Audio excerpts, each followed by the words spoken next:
오늘 우리에게 주시는 하나님의 말씀입니다. 하나님의 말씀은 에베소서 3장입니다. 에베소서 3장 8절에서 13절에 있는 말씀, 에베소서 3장 8절에서 13절의 말씀 다 찾으신 줄 알고 말씀을 봉독해 드리겠습니다. 모든 성도 중에 지극히 작은 자보다 더 작은 나에게 이 은혜를 주신 것은 측량할 수 없는 그리스도의 풍성함을 이방인에게 전하게 하시고 영원부터 만물을 창조하신 하나님 속에 감춰졌던 비밀의 경륜이 어떠한 것을 드러내게 하려 하심이라. 이는 이제 교회로 말미암아 하늘에 있는 통치자들과 권세들에게 하나님의 각종 지혜를 알게 하려 하심이니 곧 영원부터 우리 주 그리스도 예수 안에서 예정하신 뜻대로 하신 것이라. 우리가 그 안에서 그를 믿음으로 말미암아 담대함과 확신을 가지고 하나님께 나아감을 얻느니라. 그러므로 너희에게 구하노니 너희를 위한 나의 여러 환난에 대하여 낙심하지 말라. 이는 너희의 영광이니라. 아멘. 하겠습니다. 거룩하신 하나님 아버지, 이 시간 우리의 지혜와 경험을 의지하지 않게 하시고 성령님께서 우리의 마음과 생각을 밝혀주시기를 간구합니다. 감춰졌던 하나님의 뜻을 말씀을 통해 바르게 깨닫게 하시고 귀로만 듣는 말씀이 아닌 심령을 변화시키는 살아있는 말씀이 되게 하옵소서. 말씀을 전하는 자와 듣는 자 위에 동일한 성령의 은혜를 부어주시기를 원하오며 예수님의 이름으로 기도하옵나이다. 아멘. 아멘. 오늘도 이 저녁 시간에도 말씀 앞에 서신 여러분을 주님의 이름으로 축복합니다. 지금은 우리가 어느 때보다도 불확실한 시대를 살아가고 있습니다. 정치는 갈수록 혼란스럽고 경제는 내일을 장담할 수가 없습니다. 그리고 지구촌 전역에 전쟁과 분쟁의 소식이 일상이 되어가면서 사람들의 마음은 점점 지쳐가고 있습니다. 이런 시대 속에서 하루의 피곤함을 지나 일상의 분주함을 뒤로하고 하나님의 은혜 안에 머무는 여러분을 축복합니다. 오늘 본문에서 사도 바울은 말하고 있습니다. 이처럼 혼란한 세상 속에서도 흔들리지 않는 한 가지 사실이 있는데요. 곧 하나님께서 오래전부터 감추어 두셨다가 이제야 드러내신 하나님의 뜻입니다. 그것이 바로 성경이 말씀하고 있는 비밀입니다. 비밀. 사람들이 왜 하나님을 믿지 못할까요? 세상을 몰라서도 아니고 현실적인 감각이 없어서도 아닙니다. 오히려 세상을 너무 많이 알기 때문에 하나님을 신뢰하지 않는 것입니다. 오늘 본문 9절에서 말합니다. 하나님 속에 감추어진 비밀의 경륜에 대해서 이야기하고 계시는데 하나님은 처음부터 모든 것을 공개하지 않으셨습니다. 하나님께서는 당신이 정하신 때에 당신이 부르신 사람들에게만 그 뜻을 계시로 열어주셨던 것이죠. 그래서 오늘 우리가 예수님을 믿게 된 것, 복음이 이해되기 시작한 것, 그래서 교회가 단순한 종교가 아닌 삶의 중심이 되기 시작한 것은 우리의 선택이 이전에 하나님의 선택이 먼저였음을 기억하시기 바랍니다. 예수님께서는 오늘 요한복음 6장 44절에 이렇게 말씀하시는데요. 우리 한번 같이 읽어볼까요? 시작. 나를 보내신 아버지께서 이끌지 아니하시면 아무도 내게 올 수 없으니 오는 그를 내가 마지막 날에 다시 살리리라. 아멘. 아멘. 아버지께서 이끌어주지 아니하시면, 하나님이 여러분을 이끌어주시지 않으면 이곳에 올 수 없다는 거예요. 내가 잘나서, 내가 똑똑해서, 내가 지혜로워서 온 게 아니라 하나님이 여러분을 불러주셨기 때문에 이 은혜의 자리에 머무는 줄로 믿습니다. 하나님께서는 무엇보다도 여러분을 한 영혼 한 영혼을 사랑하시기 때문에 오늘도 그분의 곁으로 오늘도 부르고 계신 거예요. 그래서 다시 한번 하나님의 말씀 앞에 서신 여러분을 다시 한번 축복합니다. 축복은 많이 해도 좋잖아요. 사도 바울은 오늘 본문 8절에 이렇게 말씀합니다. 다 같이 읽어볼까요? 시작. 모든 성도 중에 지극히 작은 자보다 더 작은 나에게 이 은혜를 주신 것은 형량할 수 없는 그리스도의 풍성함을 이방인에게 전하게 하시고. 자기 자신에 대해서 어떻게 말하고 있습니까? 모든 성도 가운데서 지극히 작은 자보다 더 작은 자. 자기 자신을 굉장히 낮추어서 이야기하고 있는 거예요. 대사도임에도 불구하고 자기 자신을 전혀 드러내지 않는 거죠. 낮출 대로 낮춰서 바짝 엎드려요. 이 말은 형식적인 겸손이 아닙니다. 바울이라고 하는 사람이 어떤 사람입니까? 바울은 이전에 사울이 아니었습니까? 이 사울은 과거에 교회를 핍박했습니다. 이것이 옳다고 믿고 살았습니다. 이게 하나님의 뜻이라고 생각했습니다. 하나님의 일을 거스르던 사람이었습니다. 하나님의 일을 반대하던 사람이었습니다. 그러나 이 사람이 다마스커스 그 선상에서 예수님을, 부활하신 주님을 만난 후에 그의 인생은 완전히 달라졌다는 거죠. 할렐루야. 저와 여러분이 예수님을 만났다라고 하면 인생이 달라져야 되는 거예요. 아직도 내 모습 속에서 세상적인 그런 살아갔던 모습이, 성질이 나온다든가 어떤 습관이 나온다는 거 하는 것은 부끄러운 일입니다. 우리가 정말 내가 예수님을 만난 사람인가, 정말 내 안에 예수가 계신 것인가 한번 생각해 봐야 되지 않겠어요? 예수님이 내 안에 계시고 내가 예수님을 만났다 그러면 내 인생이 달라져야 되는 거예요. 할렐루야. 내 인생이 달라지고 여러분의 가정이 달라지고 여러분의 믿고 다니는 일산 명성교회 삶이 달라져야 할 줄로 믿습니다. 그를 변화시켰던 게 무엇입니까? 정치적인 환경이었습니까? 아니요. 사회적 지위가 달라졌습니까? 아니요. 경제적인 안정이 찾아와서 했습니까? 아닙니다. 그가 하나님의 비밀을 알게 된 은혜가 그의 인생을 뒤흔들어 놓았던 것입니다. 할렐루야. 하나님의 비밀, 하나님의 비밀은 아무에게나 깨닫게 하시는 게 아니라 하나님이 깨닫게 해주시는 은혜가 있을 때만이 가능한 줄로 믿습니다. 여러분, 이 시간에 똑같은 이 시간에 여러분이 하나님의 말씀을 들을지라도 다 다르게 들려진다는 거예요.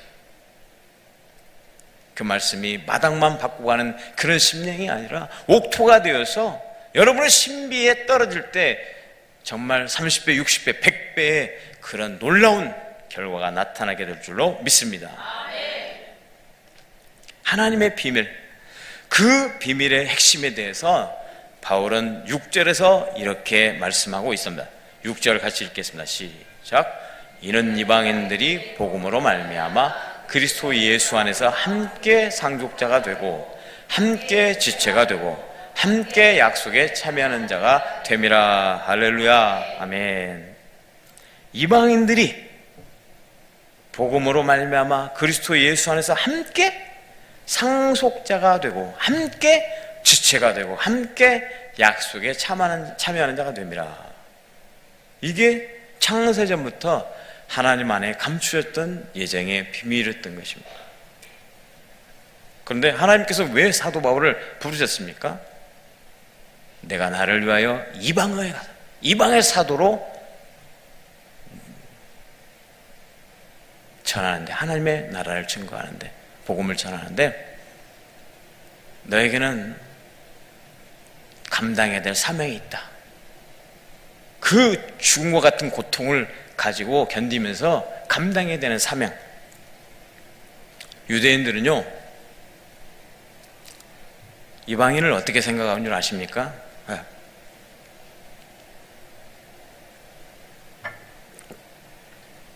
지옥의 땔감 정도로 생각한다는 거예요. 오늘 여러분들을, 우리가 유대인들이 아닌데 오늘 우리를 지옥의 땔감 정도로 생각하고, 정가를 밟는 것은 잘하는 것이고 죽인 것은 잘한 것이고 이방인들을 죽인 것은 정말 더 잘한 것이다. 그렇게 이해하는 사람들이에요. 얼마나 자기 동족에 대한 우월심이 강한 사람들이에요. 그 사람들이. 그런데 그 복음이 자기들에게만, 유대인들에게만 있는 게 아니라 헬라인에게, 정말 모든 사람들에게 함께 지체가 되고 함께 상속자가 되고 함께 약속에 참여하는 자가 된다라고 하는 이야기가 엄청난 사실이 아니겠습니까? 오직 그리스도 안에서 택함 받은 은혜인 줄로 믿습니다. 할렐루야. 에베소 1장 4절에는 이렇게 말씀하고 있습니다. 같이 읽습니다. 시작. 고 창세전에 그리스도 안에서 우리를 택하사 우리로 사랑하여서 그 앞에 거룩하고 흠이 없게 하시려고. 아멘. 하나님께서 창세전에 우리를 그리스도 안에서 택하셨다라고 하는 거예요. 내가 알지 못하던 시대에 이미 하나님은 저와 여러분을 택한 하나님의 자녀로 작정하셨다라는 말씀이신 겁니다. 이게 바로 예정입니다. 예정. 그러니 얼마나 복 있는 사람입니까? 이게 진정한 복이 아니겠습니까? 세상에 잘 먹고 잘 살고 좋은 집에 살고 좋은 차 타고 다니는 것도 복이라는 거 모르겠지만, 그러나 영원한 복, 뺏길 수 없는 복, 일시적인 복이 아니라 영원한 복, 할렐루야. 저와 여러분은 그러한 복과 은혜를 누리는 자리에 있음을 기억하시기 바랍니다. 그래서 여러분은 복 있는 사람입니다. 복 있는 사람. 한번 따라볼까요? 나는 복 있는 사람이다. 복 있는 사람이다 말하는데 왜 표정들이 그렇게 생겼어요? 뭐 복이 떨떠름해요? 웃으면서 나는 복 있는 사람이다. 그래요. 얼마나 좋아요. 복이, 아까 같은 처음에 그런 고백은 복이 왔다가 도망가 버리고, 두 번째는 복이 들어가는 거예요. 중요한 사실이 여기 있습니다. 우리가, 복음은, 우리의 기독교는 우리가 하나님을 찾아간 게 아니라는 거예요. 세상의 모든 종교는 하나님을 찾아, 구도자적 종교라고 해서, 불교는 자기가 부처가 되려고 도를 닦습니다. 그래서 고행의 길을 따라하는 거거든요. 그러나 저와 여러분은 전도, 이미 아는 사실에 대해서 믿기만 하면 되는 거예요. 얼마나 쉬워요. 믿기만 하면 구원을 얻으리라. 할렐루야. 정말 쉽죠? 믿기만 해. 그럼 아멘. 돼요. 고행 안 해도 된다는 거. 고행 안 해도 밥 못 먹고 이렇게 막 부처가 되려고. 하나님께서 먼저 우리를 찾아오셨다는 거 얼마나 귀한 사실이에요. 나 같은 게 뭐길래 버러지 맛도 못하고 쓰레기 맛도 못한 인생에 하나님의 아들 예수님이 찾아오셨대. 산 넘어 바다를 건너서 이 복음이 쫙 이스라엘부터 유럽으로, 아시아에서 아메리카로부터 우리 한국까지 왔잖아요. 이런 일산에, 이런 시골은 아니죠. 이런 곳까지, 나에게까지 그 복음이 전달되었다는 게 얼마나 큰 은혜냐 이 말입니다. 그래서 저와 여러분은 자부심을 갖고 신앙생활을 해야 됩니다. 예수 믿는 거 부끄러워서 성경책 갖고 숨어서 이렇게 집어넣어서 다니지 말고 성경책 딱 들고 할렐루야 하면서 이렇게 다녀야 돼. 떳떳하고 좀 자랑을 좀 갖고 정말 당당해야 되지 않겠느냐. 저는요 평상시는 안 당당합니다. 평상시는 좀 이렇게 휘쭈그레하니 사실인가 보네요. 웃으신 것 보니까. 그런데 제가 말씀 앞에 선다든지 찬양할 때는 그러지 않아요. 절대로 안 그럽니다. 당당합니다. 저는 예수의 이름으로 당당하자. 할렐루야. 당당하자. 오늘 시대를 한번 보십시오. 사람들은 야, 너가 금수저 맞냐?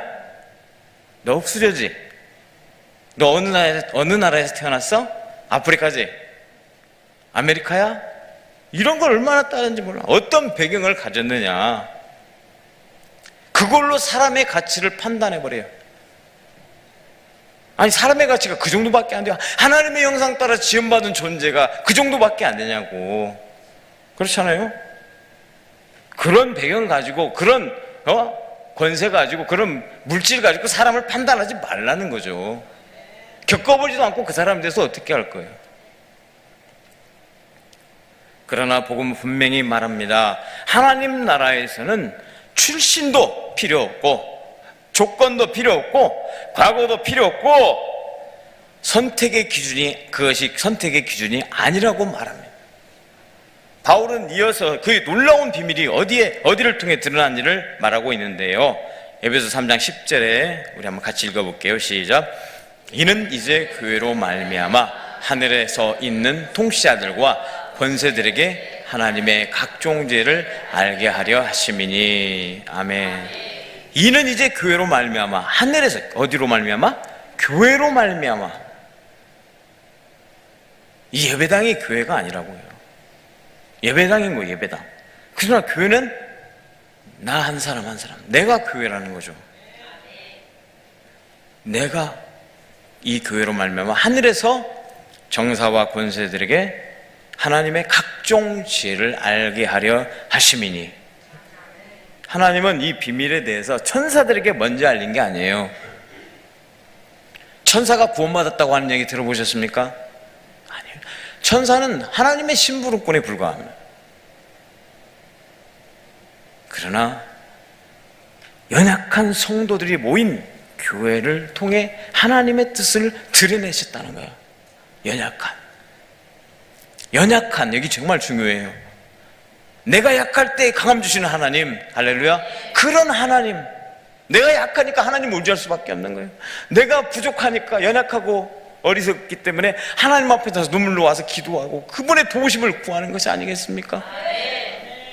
그래서 저는 너무나 연약하기 때문에 하나님 은혜가 아니면 살아갈 수 없어요 라고 고백하는 여러분들이 되셔야 되지 않겠습니까?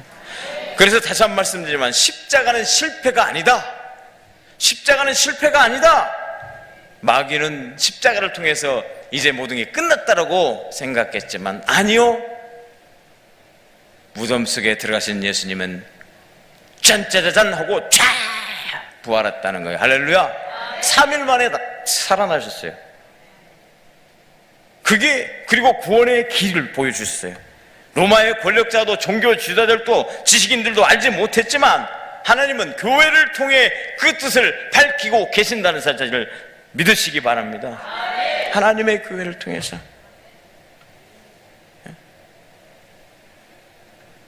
오늘날도 마찬가지입니다. 전쟁과 난민들, 그 전쟁 때문에 사람들이 길을 잃어버리고 나라를 잃어버리고 삶의 터전을 잃어버리고 경제적인 불안으로 인해서 같이 이런 혼란 속에서도 말씀을 붙들고 기도하는 교회를 통해 하나님의 뜻은 여전히 이루어가고 계신 줄로 믿습니다.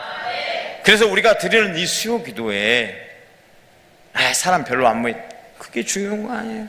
천군 천사가 함께 예배드리고 있음을 믿으시기 바랍니다. 여러분만 계시는 게 아니에요. 이곳에는 하나님의 천군 천사가 보내셔서 하나님의 말씀이 선포되는 곳에 화답하게 찬양을 통해서 말씀을 통해서 하나님의 말씀이 살아서 역사하는 천국 잔치라고 하는 사실입니다. 세상 사람들의 눈에는 작고 보잘것없어 보일지 모릅니다.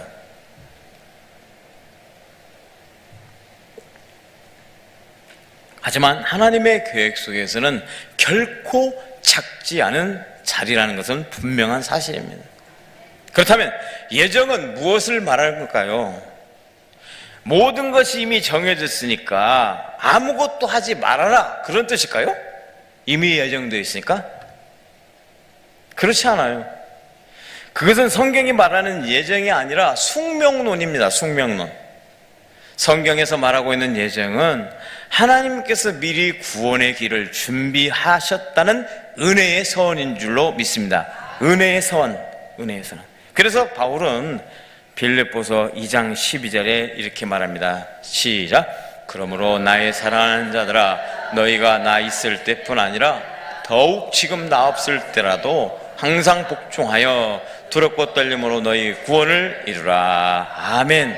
여기에서 주목하여 볼 말씀이 두렵고 떨림으로 너희 구원을 이루라.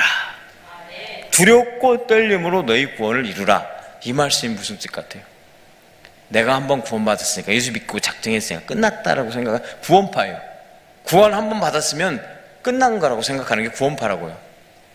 하지만 오늘 우리가 믿는 하나님은 어떤 신앙입니까? 날마다 구원, 날마다 나는 죽노라. 날마다 하나님의 구원의 은혜 가운데 내가 성화되어져 가야 되는 거예요. 내가 예수 믿고 한번 구원받았으니까 끝났다? 그렇지 않아요. 난 예수 믿어 천국 가서 이미 천국이 예정되어 있기 때문에 끝났다? 아니요.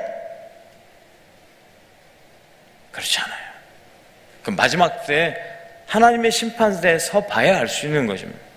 그래서 두렵고 떨림으로 너희 구원을 이루라고 권면하고 있습니다. 하나님의 은혜는 우리의 책임과 순종을 무너뜨리지 않습니다. 하나님의 은혜는 우리의 책임과 순종을 무너뜨리지 않습니다. 좀 어렵죠. 오히려 하나님의 은혜는 우리를 더 깊은 순종으로 이끌어 가고 계십니다. 하나님의 은혜는 나는 아무것도 아닌 존재구나. 하나님이 나 같은 죄인을 불러주셔서 써주시겠다고 하니 할렐루야. 나 같은 나이 든 목사를 누가 써주겠다고.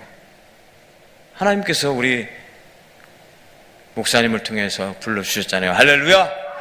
저는 그게 정말로 기적이라고 생각을 합니다. 세상에서는 다 끝났다고 생각해요. 지금 나이에 은퇴할 나이입니다. 그런데 목사님이 불러주셔서 얼마나 감사하고 정말 두렵고 떨리는 거예요. 서투르고요, 여러 가지로 부족합니다. 그런데 그 은혜가, 하나님의 은혜가 더 크기 때문에 저는 정말 머리를 숙일 수밖에 없어요.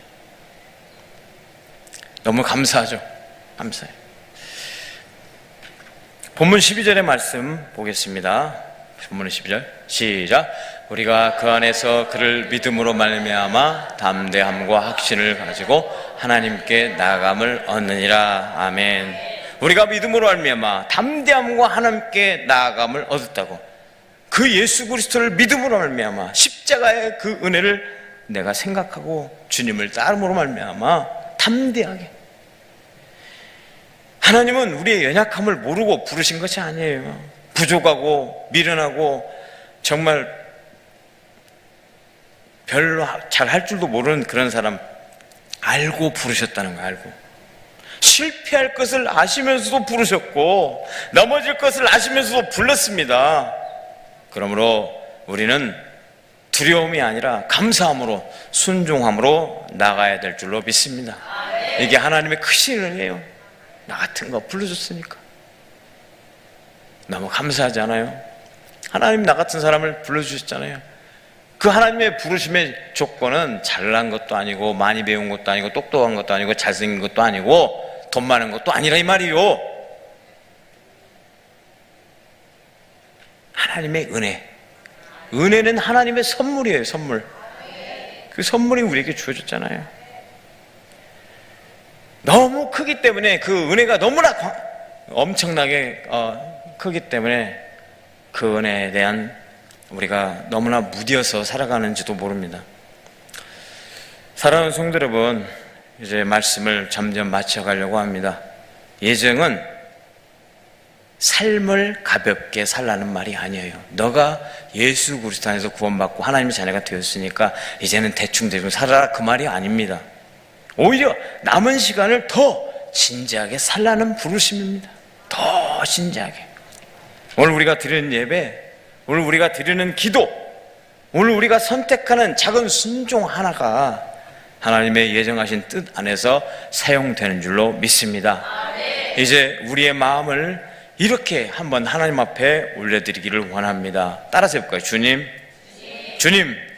오늘도 주님의 뜻 안에서 우리를 써 주시옵소서. 아멘. 이 고백으로 오늘 이 하루를 아름답게 마무리하고 불확실한 내일의 속에서도 하나님의 계획을 신뢰하며 살아가는 우리 사랑하는 일산 명성교회 성도님들이 되시기를 주님의 이름으로 축원합니다. 기도드리겠습니다. 은혜의 하나님, 창세전부터 우리를 아시고 그리스도 안에서 택하여 주신 놀라운 은혜에 감사를 드립니다. 우리가 선택받은 사실을 자랑이나 안일함으로 삼지 않게 하시고 겸손과 감사로 응답하는 삶을 살게 하옵소서. 우리에게 허락하신 남은 날들을 헛되이 사용하지 않게 하시고 교회를 통해 하나님의 뜻이 이루어지는 역사의 한 부분으로 충성되게 쓰임받게 하옵소서. 연약한 가운데서 우리를 떠나지 않으시는 주님을 의지하며 끝까지 믿음으로 달려가게 하옵소서. 우리의 모든 삶을 주께 맡기오며 예수 그리스도의 이름으로 기도하옵나이다. 아멘.